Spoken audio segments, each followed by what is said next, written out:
Nii, aga näitan nüüd ühe harjutuse variatsiooni siis krosside kristamiseks. Tavaliselt tehakse teadupärast seda seistes, aga kindlasti teie paljude blogivaatajate jaoks on see võib-olla variant natukene uuem, ehk siis teha seda sama asja krosside kristamist istudes. Ja peab tunnistama, et enda jaoks on see variatsioon isegi rohkem, miks nii öelda, kui kuidagi tunnete rinda võib isegi parem. Kohe ma näitan, mis see välja.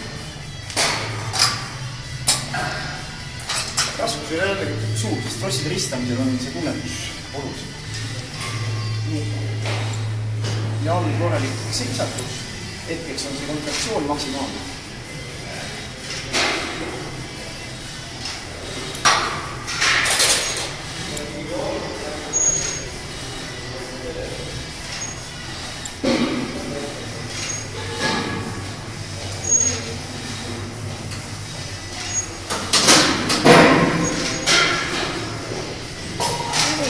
See teema on välja näeb. Nii et võite oma trennitus seda proovida.